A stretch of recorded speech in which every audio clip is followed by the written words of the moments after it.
Okay, I guess it finally worked. It only took exactly 7 tries for this to finally click on live. For some reason, YouTube kept saying streaming is not available, and then it would try to go on, and then it would basically just give me the circle of death indefinitely. But it looks like it's finally working, which is nice. So, in this live stream, I want to go over something that will be a bit more proactive. Um, and it's something that I think will be very beneficial. And it's actually an excerpt from a book that I'm working on. And let me pull up the outline here. So basically, the idea is like, in essence, is most healing and stuff that people are doing oftentimes just procrastination. And I would say oftentimes, yes. Why I say that is because the truth of the matter is sometimes overtly simple, in that our emotions are very often downstream of our actual qualities of who we are as a person. And if those qualities don't change, then our outcomes don't change. And if our outcomes don't change, then our emotions and feelings don't change. And it's almost like people are trying to fix or resolve or change the echo instead of actually tuning up the instrument.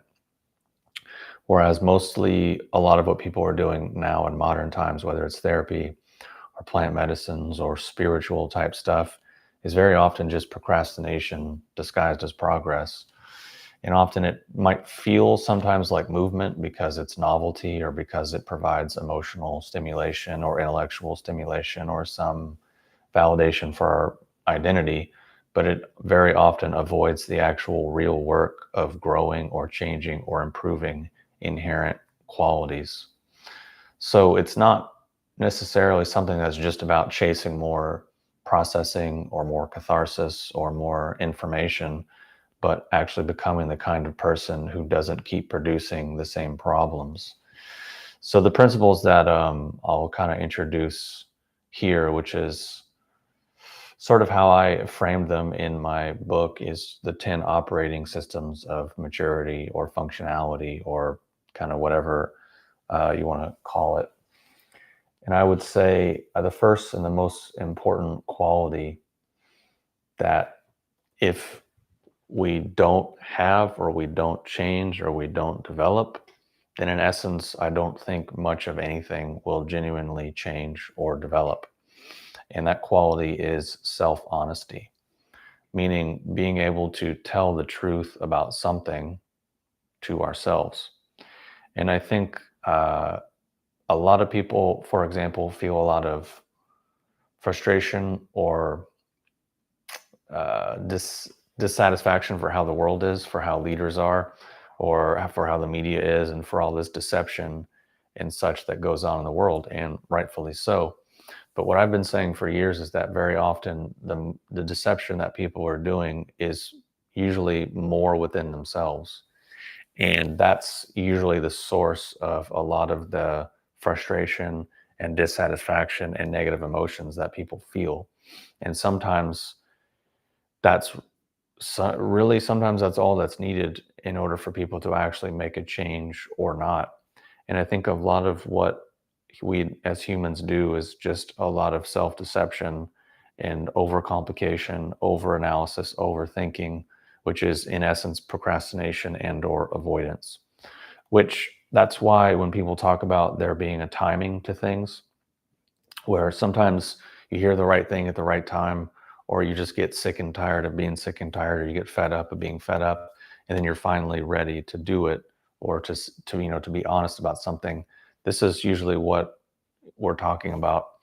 And then even if you zoom out and look at a lot of popular movies in terms of the overall flow that they have, very often, especially if it's like a rom-com or some drama or things of that nature, usually the plot goes something like this. Whereas there's people, maybe they're hitting it off, but then all of a sudden something happens, or something they want to happen doesn't. So then they have this sort of fracture in breaking off in this thing that they know is true, but they're sort of just trying to pretend and go along as if it's not true.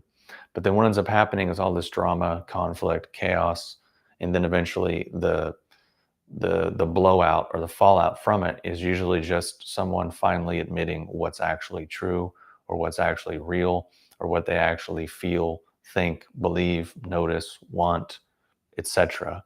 And then that's the catharsis. Whereas what I'm saying is, what if you just skipped that unnecessary stuff and were just more honest with yourself from the beginning? Because that script is something that shows up in movies very commonly. And I would say more commonly, it shows up inside of people.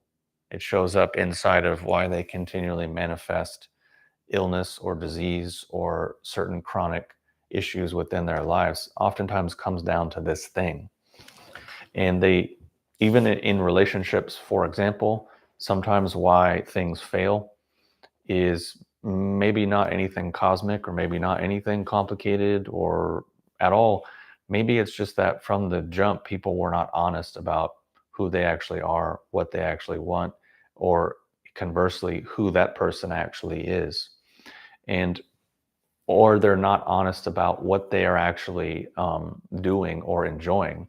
Meaning sometimes people get caught up in the novelty, the stimulation, the dopamine, the attention, the validation, the sex. They get caught up in all of this stuff, which is, of course, great and part of the fun. But what I'm saying is that's a very different quality than genuinely connecting with someone, genuinely liking who that person is, and genuinely respecting them.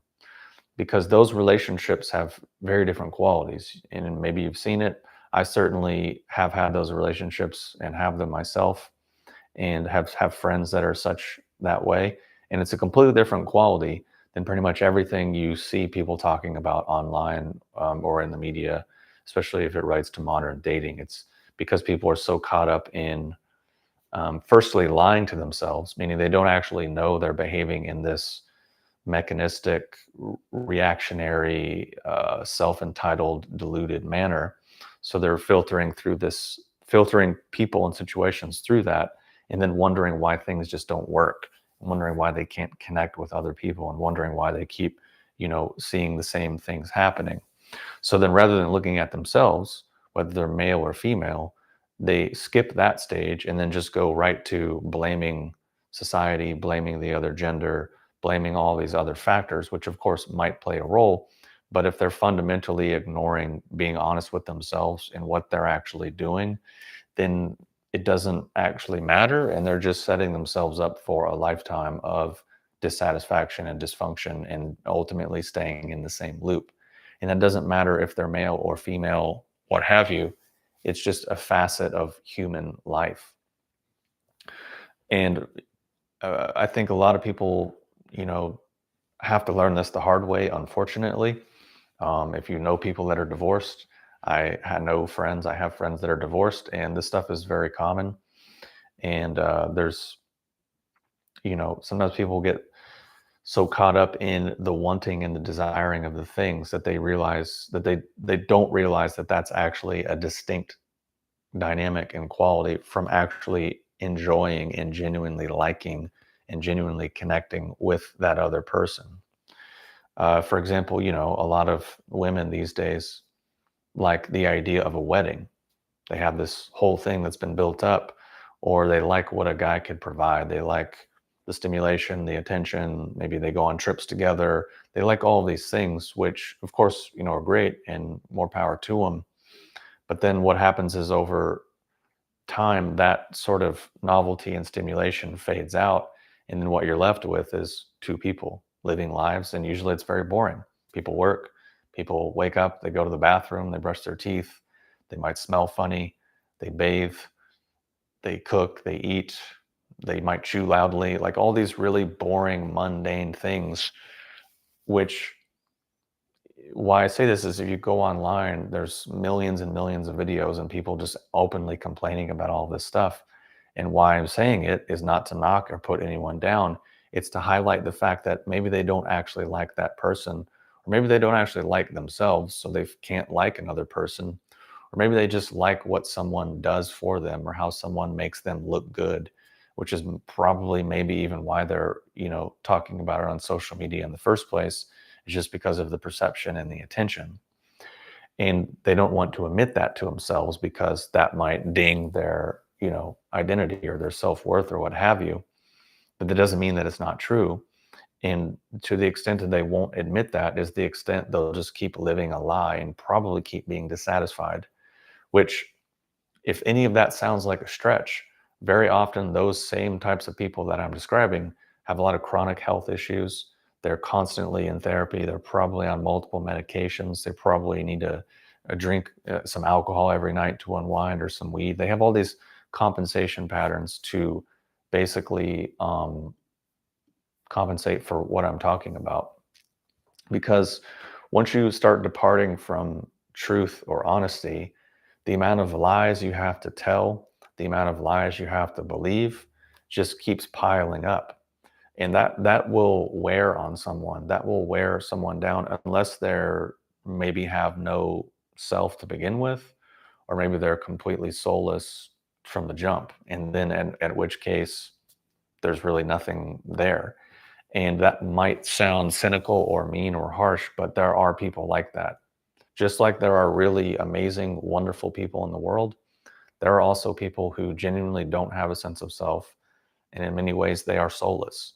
So they're almost kind of lost unless they can, by some serendipity or grace or good fortune, have some light bulb moment to where they can actually be able to do these things. Because why I say this is because in order to self-reflect, you kind of need a self first. In order to be honest with yourself, you kind of need some morality or some basis of integrity or some basis of discernment. Because if you don't have those things, then all you have are lies. Or all you have are just believing your transit thoughts, or believing your transitory feelings, or believing what other people say, and just believing all the stuff that's fundamentally not going to lead to dissatisfaction and is only going to perpetuate the dysfunction. So there's a lot of people who I think would benefit from that first principle, which is self-honesty. And I think even just doing that can be a fundamentally life-changing, because that's the foundation for so many other things. And I would say the next quality, if we're talking about what actually makes a difference in people's lives, would be communication. So if you fundamentally have no capacity for self-honesty, then probably you're not really going to be able to communicate that well, which means you're probably going to be frustrated a lot. And to just put this in really concrete terms, um, basically, if someone can't communicate very well because they have no capacity for self-honesty and no capacity to listen, they're probably always going to feel disconnected and frustrated. And they can try all the plant medicines and all the weed and all the psychedelics and LSD and ayahuasca and coffee enemas and fasting and yoga retreats and Wim Hof method and biohacking, whatever. But that's not the quality nor the thing that is probably causing the frustration or the disconnect that they feel. Instead, they think people just aren't awake. People aren't aware. The world's just going through a 5-dimensional shift. I'm just of a higher being. I read online that I might be a shaman or a star seed or some, spiritual advanced being. So I'm doing all of this stuff. Or they might think, oh, well, it's because the Rothschilds and, the reptilians are controlling the world and poisoning the food supply. And that's why I feel this way. And it's like, well, sure, there might be some granules of truth among all of these things, but that still doesn't change the fact that you may, in fact, be extremely incompetent at communication, and that you may have a serious deficit of being able to be functionally and usefully honest with yourself in a way that's not flagellation. I'm not talking about that either. Um, and then my point is, you can go down all those rabbit holes. You can do all of those things. You can spend 50 years, but fundamentally, you'll still be frustrated. You'll still feel isolated. You'll still feel misunderstood. You'll still feel frustrated. that frustration will go to resentment, which will go to bitterness, which will go to hostility, which will go to a bunch of dysfunctional things. And then you'll have to probably do a bunch of other stuff just to kind of balance that out. When in reality, could just start with really basic, simple stuff and realizing that there's only a certain limited set of things where our life intersects in a meaningful way. And maybe we're incompetent or deficient in those things. And that's why we're frustrated, because frustration usually comes from not getting what we want. And it is a fundamental human need to feel seen or heard and understood, and to do that for other people. We are social animals. We we require this in some capacity, and obviously people are different, so there's variation and variety, and some people more than others, and et cetera, et cetera. But the point is, we're all human, and that's a fundamental thing. And sometimes people have no capacity for self-honesty, so they can't listen inside of themselves in a productive way. So therefore, they can't really often do that for other people either, and they can't articulate themselves. They can't communicate themselves.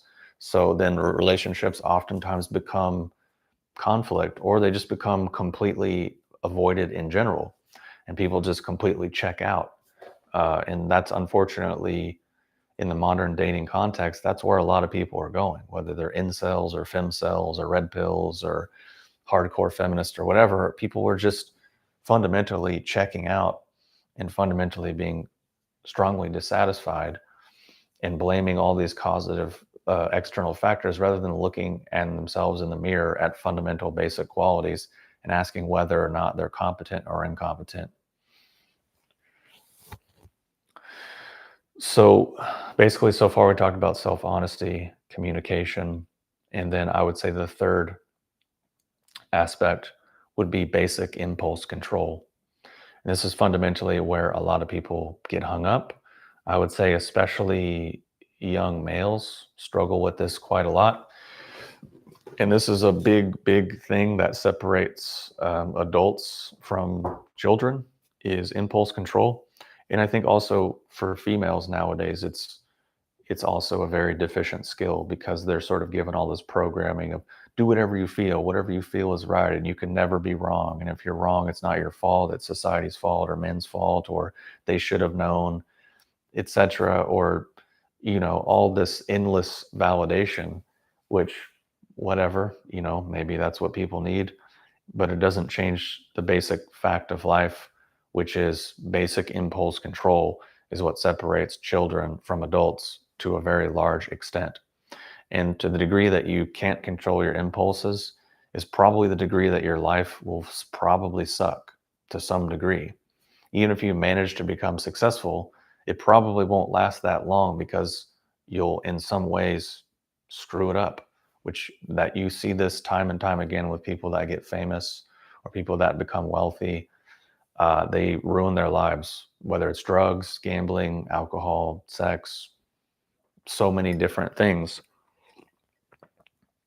because they had fundamentally deficient qualities. And the reason why I'm talking about these really boring, unattractive things of honesty, communication, impulse control is because this is what actually makes a difference in people's lives.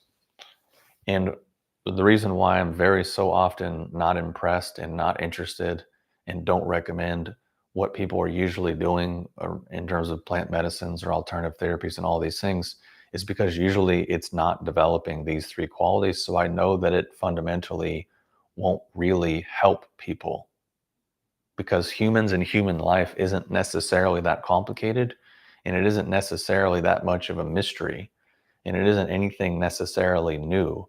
There's a lot of things that we sure don't know and are mysterious and are outside of our control, yes.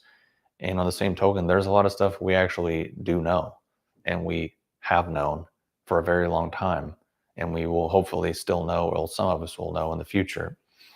So it just comes down to those things. So getting back to the impulse control, I can't tell you, for example, the amount of young males, especially, that will write to me and be like, "Oh, I've drained my jing. I masturbated way too much, and I played too many video games, and I smoked too much weed, and I did all these drugs, and I partied, and da da da. So like, what can I take, or what can I do to get all my jing back? Or um, what about Montauk Chia? Or what if I just pull the energy up my spine? Or what if I do edging? Or what if I do multi-orgasmic male? Or what if I visualize things? Or it's like, well, what about basic impulse control?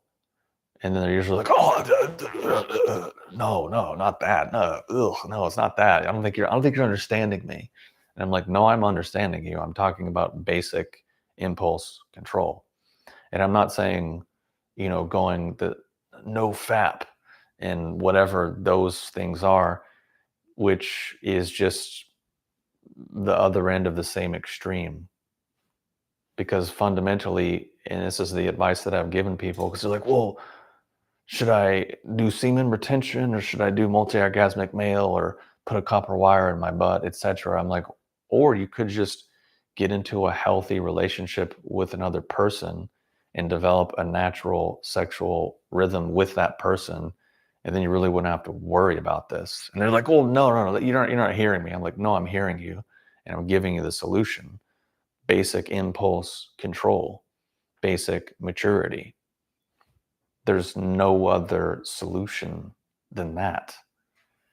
But that's not really that attractive. They'd rather, go to a Montauk Chia seminar or get into Tantra or do Wim Hof or genuinely anything else but that than that.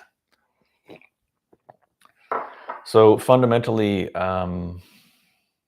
self-honesty, communication, impulse control, and then problem solving and decision making. And these are, again, really boring, but that's actually most of life that's actually meaningful or useful or productive is, in fact, quite boring. Uh, so I think problem solving, I mean, that's in essence, in many ways, what life actually is. And being deficient in being unable to solve problems, said life's going to be real hard. Every little tiny thing is going to feel real difficult, especially if there's no impulse control on top of it. Then life is going to be real chaotic, and they're probably going to have a lot of mental, emotional problems. Versus if you actually just develop these qualities, then in many ways, a lot of the stuff downstream will take care of itself. And I see this quite a lot, especially in people that I know that are adults, 30s, 40s, or older, and they get some late stage autism or ADHD diagnosis. And they're like, oh my God, that explains everything. And I'm like, it doesn't really explain anything. It's just giving you an excuse to not actually change or develop or be mature as a person. Because I know these people, and obviously there are people who genuinely have these things or who genuinely have significant neurological issues or developmental issues or things of that nature. Of course, I'm not denigrating that whatsoever. I'm talking about the people who, and there's quite a lot of them nowadays, who are getting these labels and diagnoses and thinking it means something when all it's doing is giving them an escape hatch from actually being mature. Because it's like, I know people that claim they're ADHD and have all these problems, but in actuality, they're just lazy and unfocused. Like, I don't enjoy cleaning. I don't enjoy doing laundry. I don't enjoy doing the dishes. And there was times in my life where I avoided it when I was much younger. I was just like, oh my God, I just don't have the energy to do it. Oh, I just don't want to do it. And then thought, oh, maybe I have developmental things and maybe it's because of my childhood and maybe it's this, and just went on this whole thing. And then eventually I was like, or maybe I'm just lazy and I don't have impulse control and I can't solve any problems. And that's why these these things that are tiny build up and feel like they're stressful, when in actuality it's not. It's just dishes. It's just cleaning the floor. But then already a lot of people will get defensive, like, oh, you don't understand. You don't understand how I feel when I lay on the couch and I'm scrolling on my phone. If I think about that stuff, that thing I have to do, I just feel really overwhelmed. It's like, okay, are you a child? Yes or no? Um, If you have, yes, some genuine disability, okay. But ultimately, if you have two legs and two arms and you're alive, you basically have the capacity to stand up and walk over and do something. And I can tell you, sometimes you just have to break it down literally to one thing. Um, in many ways, when I procrastinate or had times in the past where I procrastinate, that's how I would have to do it. I'd be like, if I think in my head, oh, I have to do this whole project, then I'm like overwhelmed. But if I think, all right, well, I have to sit down at the computer and then I have to open the software. All right, I can do that. Okay. Now I have to give whatever this thing a title. Okay, well, it's a title. Okay. And you just really have to chunk it down, which is problem solving, which is being somewhat organized in thoughts, which is basically doing something that I don't necessarily feel like doing. But because I'm an adult, then I do it because also I want the outcome of whatever comes after that. Like, I don't know if anyone, I mean, some people do, but personally, I don't like cleaning or doing laundry. I do, however, like having clean clothes and like having an organized life and like having a clean place to live.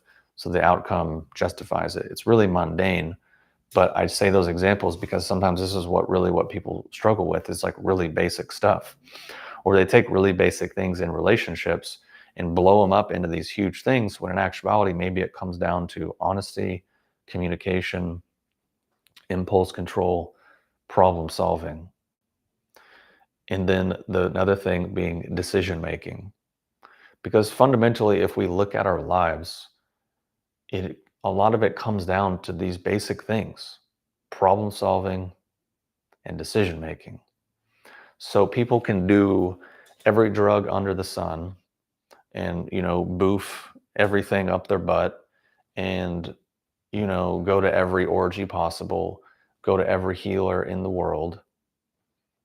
But ultimately, if their decision making and problem solving skills are deficient, their life will never improve. If they can't communicate or be honest to any meaningful degree, they will always be frustrated. And if they feel incompetent in these arenas, then very likely they will exist in a state of avoidance. They will avoid a lot of things because those things feel uncomfortable. So then out of that avoidance, they'll have a lot of anxiety because that will just eats away at people. And it's like every time people run away from these basic things, it's just more and more in the anxiety tank. And then basically, because they become more anxious, they need more things to check out. They need more screen time. They need more stimulation. They need more conflict. They need more porn or more video games or whatever. And then that just creates more avoidance. And then, oh, well, it's because I have X, Y, and Z, or it's because of my childhood, or it's because of my gender, or it's because of society, or it's because the Illuminati and the Rothschilds. And I saw Alex Jones said this. That's why I feel all these things, and that's why I can't be at peace. And it's like, well, fundamentally, if you can't be honest with yourself, then you'll never be comfortable. And if you avoid things endlessly, you'll never be comfortable. You can never be at peace within yourself. You can never be genuinely calm if you exist in these ways. You might be numb, you might be detached or dissociated or checked out, but that's not calm. That's not comfortable. That's not at ease. That's not resilient. That's just checked out or disassociated or overstimulated. And a lot of people nowadays just go between these two extremes, and almost their entire life is just being in stress, where they're either hyperstimulated on their phone or they're hyperstimulated with music or screens, and then they close their eyes and it's just more hyperstimulation, and then they go to sleep and there's a bunch of crazy dreams, it's more hyperstimulation, or they can't sleep because their nerves are jittery, so they need a bunch of weed or sedatives or alcohol or porn to sort of numb out, and then they're numbed out, and then they go back to being stressed and then numbed out and stressed and numbed out, and then they wonder like, Man, I don't have any energy for things. I can't focus. I don't feel creative. I don't want to go out and do things. I don't want to be around people. Oh, the world sucks. Oh, I read on the news. Oh, it's all going to shit. Oh, that's why I feel this way. Maybe not. Maybe it just comes down to these basic fundamental things.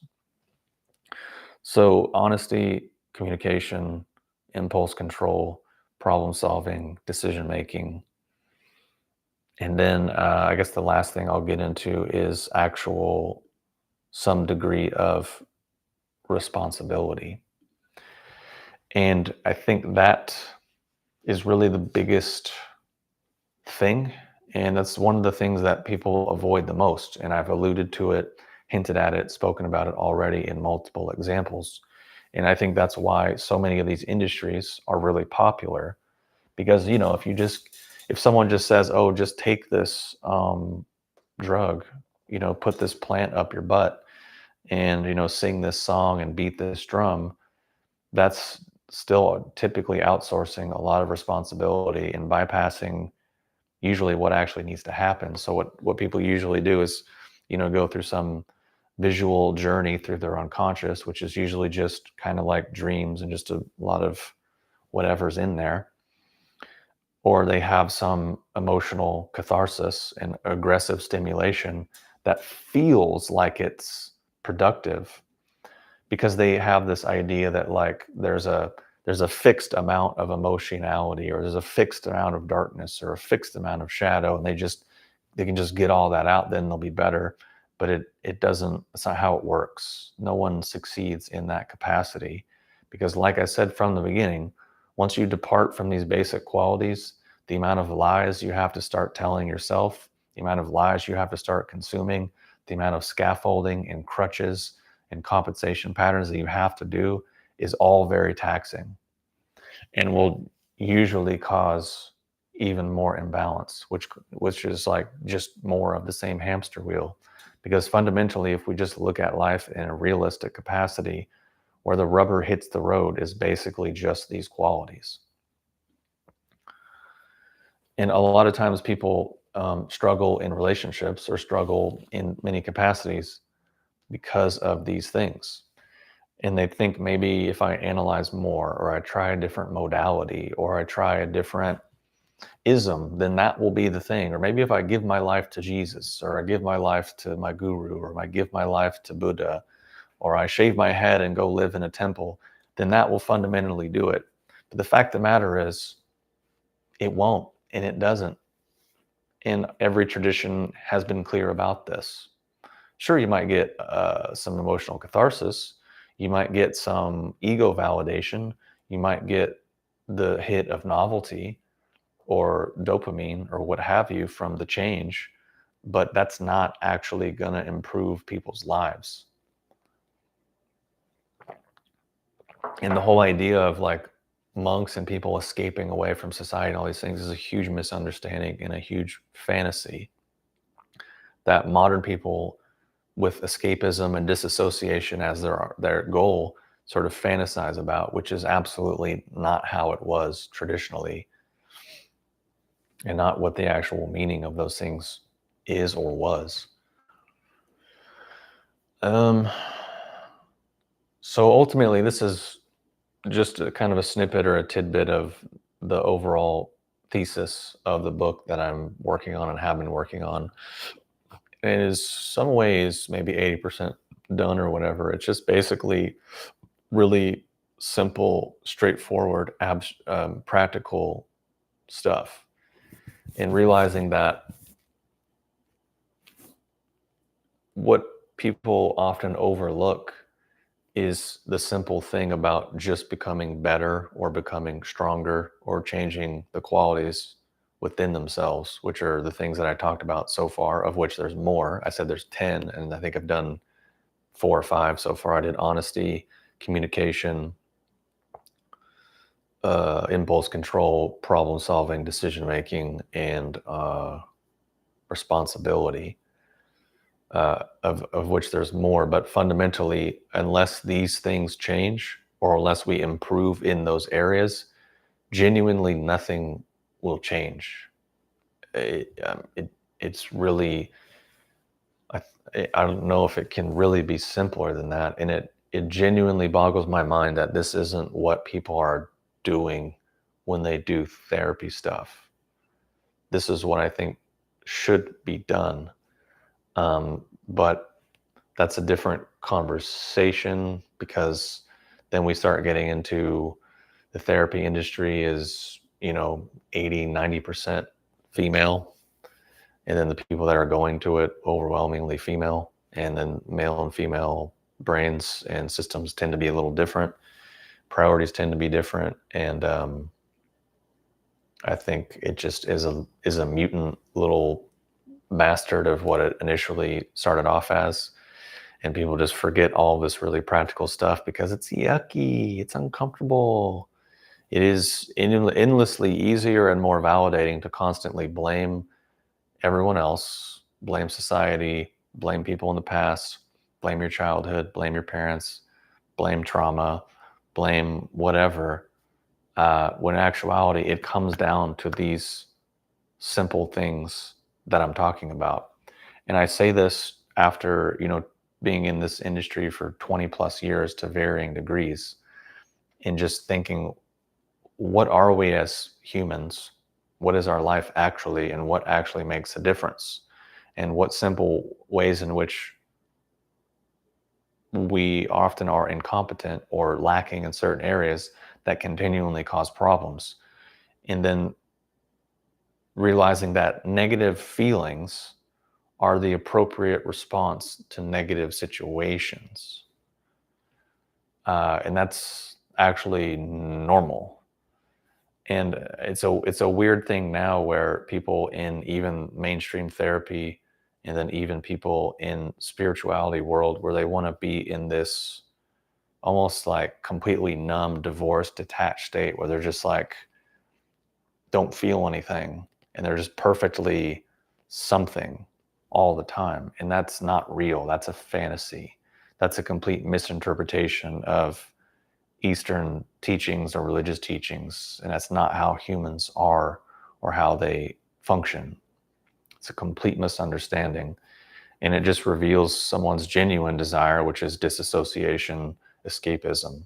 And I've been saying this for years, that fundamentally what a lot of people are doing is exactly just that. They just want to disassociate. They just want to escape. And again, it goes back to honesty. And a lot of people don't want to admit that's what they're actually doing. Oh, no, no, no, no. That's not me. I'm special. I'm different. I'm the exception. I feel sensations. I think things. I have an idea about myself. I had a crazy experience once, etc. Or I can't go outside because I feel all the EMFs, or I can't go in public because it's overwhelming and people are annoying, or etc. And it's like, yeah, that's not what that means. That's not functional.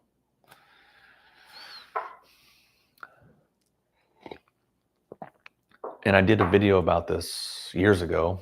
I think I called it When Spirituality Isn't So Spiritual. And I just broke down what people are actually doing and what they actually mean, based on me actually looking at them and listening to them and observing their actions over time. Because how you can tell what something is by what it does over time in the real world. So it's not a stretch to say if someone's constantly escaping, it's not a stretch to say that they're engaged in escapism.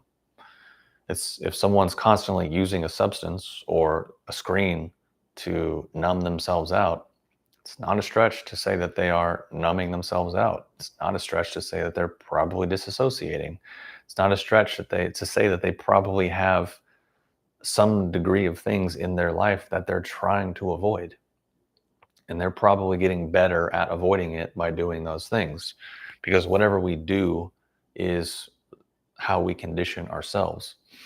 And years ago, I used this metaphor of that we're all bodybuilders, because the idea that we all can understand is that if you go to the gym and just do bicep curls and you keep adding in more weight and keep strength, taxing your muscle, eventually it will grow and it will get bigger. Well, our lifestyle is the same. How we live in the habitual things we go through every day is the same. It's just not quite as obvious as that, but it is still building the same qualities within ourselves. And this again ties back to the honesty thing, because people will think, well, not me, I'm spontaneous. I'm not predictable. I'm not a creature of habit. I'm not very machine like. I'm not predictable. And what I would say is, sure, maybe if you're super chaotic and super ungrounded and have no structure or discipline, great. You probably feel anxious and have insomnia too. What I would say is map it out. Sit down with a piece of paper and write down from the second you wake up to when you go to sleep what you do every day. And I think you'll notice very quickly that it's very often the same thing. And that actually, in many ways, people are already disciplined. They're just disciplined in doing things that aren't particularly that useful. Like a lot of people, can sit down and watch TV for hours. That's takes some discipline. I really can't do it. For mostly everything, get extremely bored and uninterested like immediately. It's very difficult for me to do that. Same thing with listening to a bunch of music or porn or whatever. It just personally, I don't really have the discipline for that stuff anymore. But doing that has discipline involved, but people just don't, it's just misappropriated. So basically what I'm trying to get at is, if these qualities are deficient, then we're probably going to feel bad. We're probably going to have a lot of conflict, anxiety, depression, frustration, mental, emotional, physical issues. And sometimes it just comes down to, as stupidly simple as this is, which is, how can I become better in one or more or all of these qualities? And if we want to change ourselves or our life, that's it. I think that's kind of, to a large extent, practically speaking, what humans are. And sometimes what people be like, oh no, not me. Humans are so complicated. Humans are so complex. I think a lot of times that's just confusion or a lack of reflection or a lack of awareness, because a lot of people are not very complex. A lot of people are very simple, very easy to read. And there's not that much variety a lot of times in how people actually are. And again, I know that's a controversial, crazy statement, but it's based in fundamentally looking at life and reflecting on things. So anyways, that's pretty much all I had for the live stream. And I just wanted to go through the outline and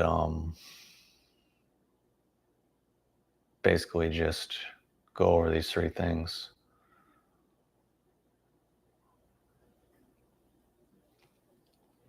And I think it really just is really beneficial. I think it's quite simple. It's pretty direct. It's pretty straightforward. But I just think it's what makes a difference.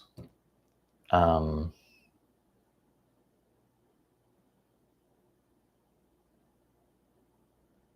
yeah. Anyways, let me check out the chat here and see if I missed anything. WR says,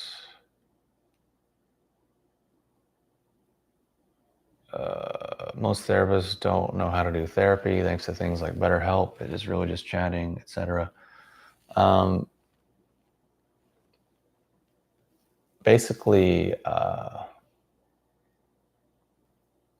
tried BetterHelp years ago, maybe during the pandemic or something, or years ago when I was researching or trying talk therapy and mainstream modalities and stuff.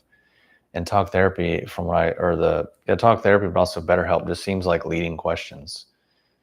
That's just all it ever was. You say something, they repeat back what you said, and then you basically they ask you another follow-up question. Then they repeat back what you said, ask a follow-up question. And it's deficient.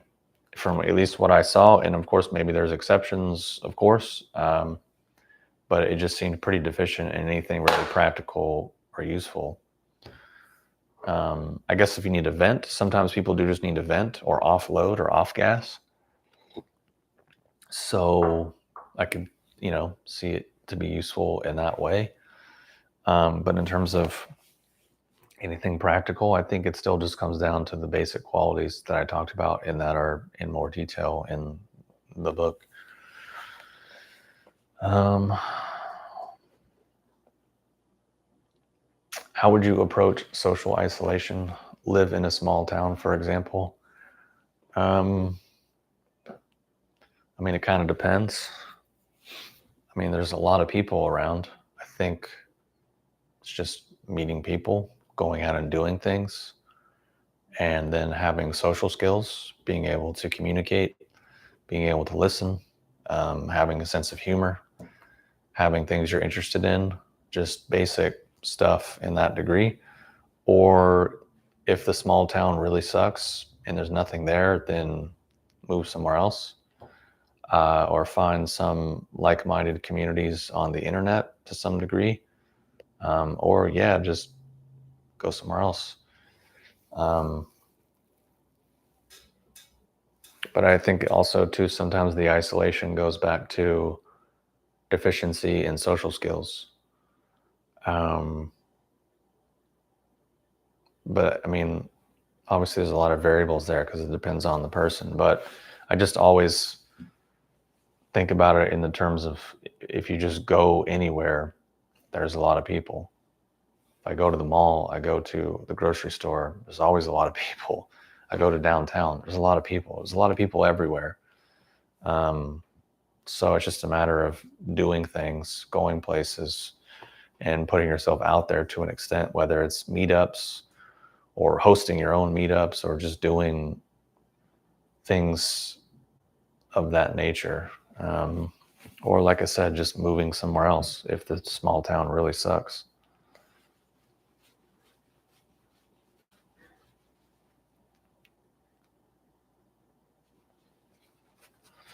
Sorry, I'm just wiping the fingerprints off my phone screen. But yeah. Let me see.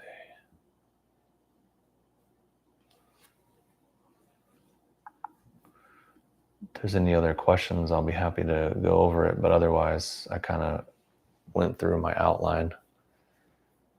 So I don't really have anything else.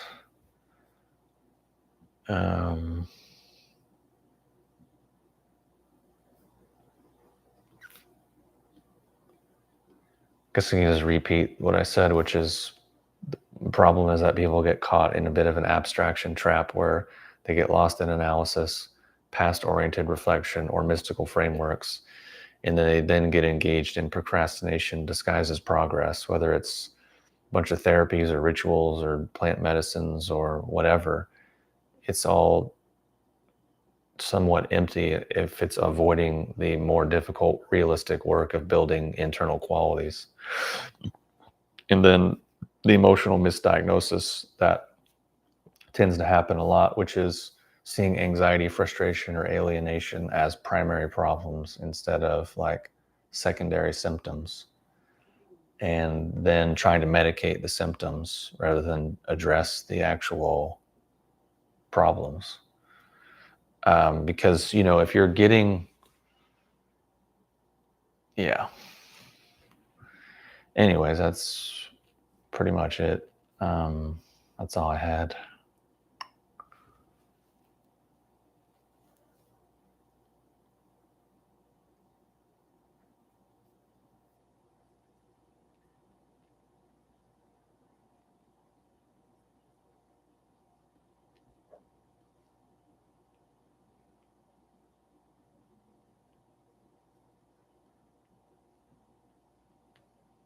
Yeah,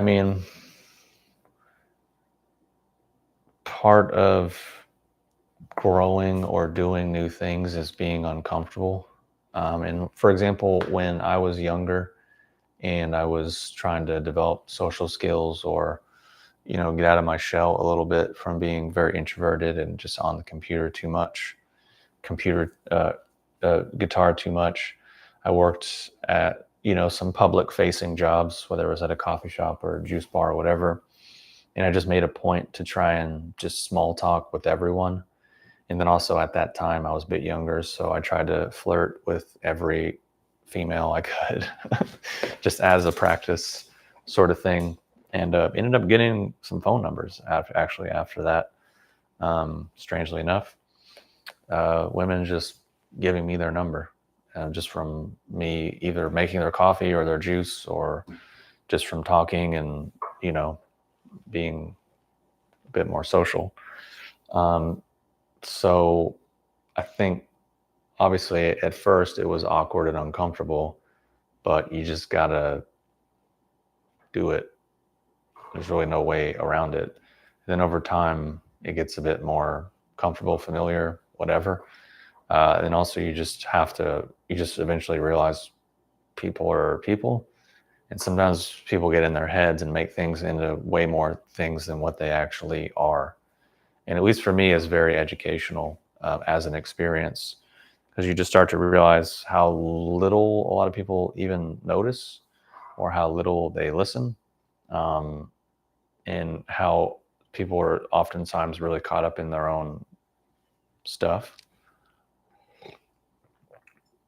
But I think you just have to do things and learn things. That's how you mature. I mean, wanting someone else, I guess it's just learned helplessness, where what I see a lot online and even in therapy healing things is people just want someone else to do the work for them. And then there's suggestions given or solutions. But that's uncomfortable. Oh, that's hard. Oh, that's difficult. And it's like, well, I mean, you're alive.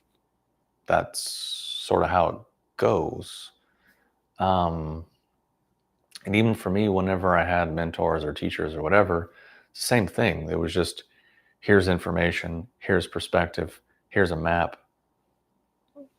Go do it. Go do something.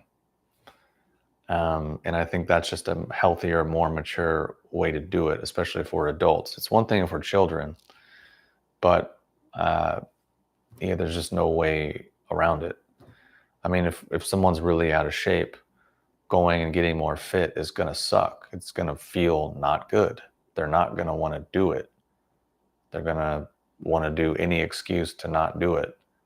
And there's no exception. There's no way of avoiding that. It will suck. It will be uncomfortable. But if we want to become fitter, it's required. And no one can do it for us. And I think sometimes people really forget these basic things of like confidence. Confidence is built through doing something. Because people, especially dudes, will be like, "Oh, I don't have any confidence, or I don't believe in myself. I don't have willpower." It's like, well, if you just jerk off to porn multiple times a day and smoke weed, play video games, and have a apathetic, nihilistic view of life, that's the outcome. That's all that stuff is going to make you feel that way. The only way you get confidence is by doing things enough that you feel confident in doing them. That's where it comes from. It comes from preparation. It's not like a magical lightning bolt where you're like, okay, now I can do it. It's just the outcome of things. Which is why any skill requires discipline, practice, some degree of dedication, some degree of focus, failure, trial and error, problem solving, honesty, communication. All these basic things is what's required. And I just think this has all been stripped out and neutered from society at large right now. I think the HRification, the therapy speakification of society, the feminization of society has moved things more towards relativity, subjectivity, facts or feelings. If you feel it, then you are it. You don't have to be it. You just can feel it. And avoid things that are hard. Avoid things that are yucky. Avoid things that are uncomfortable. Avoid being direct. be passive, be avoidance. Oh, and if you have all these negative feelings in response to those things, then here's medication, here's plant medicines, here's more feminization, here's more delusion, here's more fantasy, here's more escapism, here's more disassociation. Oh, but it's different because now we're spiritual. Oh, it's different because we're spiritual now. It's because of a higher purpose. No, it's still exactly the same thing, just under a different sort of very feminized label. Because when I say feminized, I mean you're going off of the feeling, the perception, the image, versus what's the actual harsh, real reality of it. Good, bad, positive, negative, doesn't matter. What is it actually? And I think that's really the deficient quality.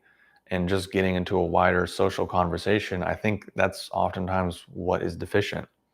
And I talked about this in a previous live stream about a number of adult males that I've talked to over the years and interacted with. And it fundamentally comes down to these same things.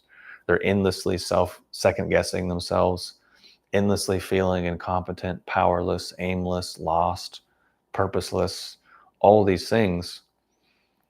And some part, maybe they didn't have a dad, or their dad was absent, or maybe he wasn't a good guy. And maybe they were super feminized by society, and then they get more feminized by smoking a bunch of weed, all these types of things. And then they wonder why they don't feel good. And it's like, well, it's a pretty predictable outcome. And the fact of the matter is, I know I'm talking about males and I'm saying terms like feminization. And I want to make clear that the same things applied to females will also be negative, because I'm not making a gender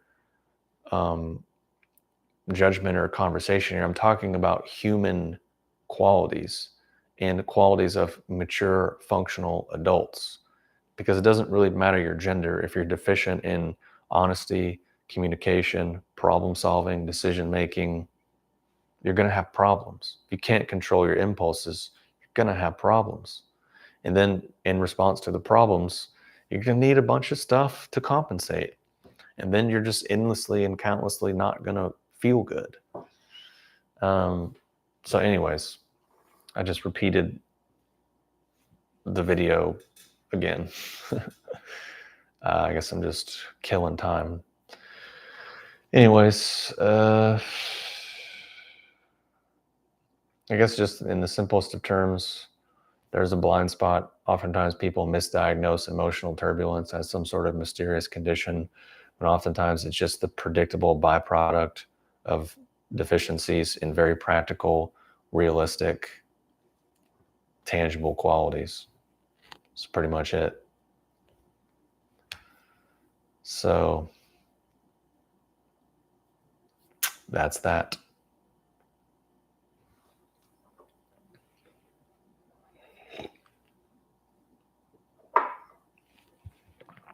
If there's any questions or anything else, I'll be happy to get into it, but otherwise probably have to go in a minute.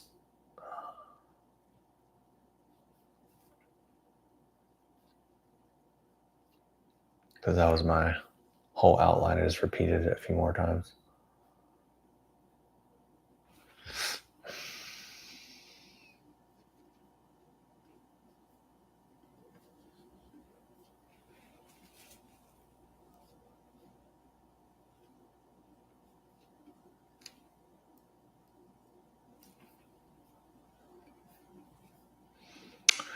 Well, doesn't seem to be anything happening in the chat, so I'll probably just end it here then, because I've already said what I needed to say. And tomorrow I'll put up the timestamps and stuff so that there's chapters, so people don't have to sit through the whole thing. It just takes YouTube, like I said, like a day or so to generate the transcript. But I appreciate everyone tuning in and for the questions and the engagement and such. If there's any other questions or anything else you want me to cover in a future stream, feel free to drop it in. Either way, hope you're doing well, and wherever you are on the planet.